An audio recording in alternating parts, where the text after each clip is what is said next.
Bak bumerang, Nur Hayati, bendahara Desa Citemu, Kabupaten Cirebon, kini ditetapkan sebagai tersangka kasus korupsi dana Desa Citemu dengan kerugian negara mencapai 818 juta rupiah. Melalui video yang beredar di media sosial, Nur Hayati mengungkapkan kekecewaannya dan mengaku tidak pernah menikmati dana yang diduga dikorupsi. Nur Hayati pun akan menempuh pra-peradilan yang rencananya akan dilayangkan hari ini, Selasa 22 Februari 2022. Menurut kuasa hukumnya, kondisi kesehatan Nur Hayati kini memburuk akibat syok pasca ditetapkan menjadi tersangka. Kami pada akhirnya sesuai dengan harapan dan tantangan yang Pak Kajari, kami akan lakukan pra-peradilan. Mudah-mudahan besok bisa kami layangkan. Tidak hanya Rabu lah. Kami sebagai tim lawyernya Nur Hayati agar bisa digugurkan sebagai tersangkanya. Meski awalnya berstatus saksi, Nur Hayati ditetapkan polisi sebagai tersangka setelah gelar perkara. Nur Hayati diduga turut serta membantu praktik korupsi Supriyadi, seorang kepala desa, dengan cara memberikan uang langsung ke kepala desa, tidak memberikan uang ke tiap kepala urusan. Meski menuai kontroversi, Polda Jawa Barat memastikan penetapan status tersangka kepada pelapor dugaan korupsi Kepala Desa Citemu, Kabupaten Cirebon, sudah sesuai prosedur.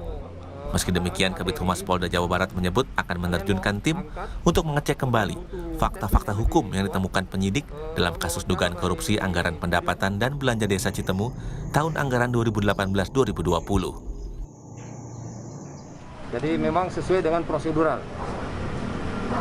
Nah, untuk itu kajian berikutnya nanti akan kita informasikan apabila memang tahapan-tahapan dari proses-proses tersebut sudah selesai semua, karena masih akan ada pendalaman kembali terhadap materinya.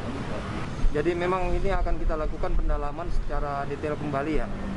Artinya melakukan review terhadap fakta-fakta hukum yang diperoleh oleh penyidik. Sementara itu, Kepala Kejaksaan Negeri Kabupaten Cirebon, Jawa Barat mengakui berkas kasus korupsi dana Desa Citemu oleh Supriyadi pada tahun 2018, 2019, dan 2020 di Kabupaten Cirebon, Jawa Barat belum lengkap. Jaksa peneliti pun mengembalikan berkas dan meminta polisi untuk mendalami. Secepatnya kami akan melakukan. Dalam berita acara koordinasi yang ditandatangani oleh penyidik dan jaksa peneliti, dikatakan di situ bahwa agar penyidik melakukan pendalaman terhadap saksi Nur Hayati, gitu loh, supaya dapat kita jelas semua. Jadi tidak serta-merta penyidik juga langsung tiba-tiba melakukan penetapan tersangka, tidak. Di dalam aturan perundang-undangan bahwa pelapor ataupun yang melaporkan, ya kan, itu dilindungi oleh hukum. Saya tidak bicara apakah itu Nur Hayati sebagai pelapor atau siapa, saya tidak memberi komentar karena bukan domain saya. Itu adalah domain penyidik dan saya tidak boleh mencampuri ke sana. Keadilan kini dinanti, jangan sampai ada ketimpangan yang memberi presiden buruk sehingga masyarakat enggan mengungkap kasus dugaan korupsi karena takut berujung dikirim ke balik jeruji. Tim Liputan Kompas TV Cirebon, Jawa Barat.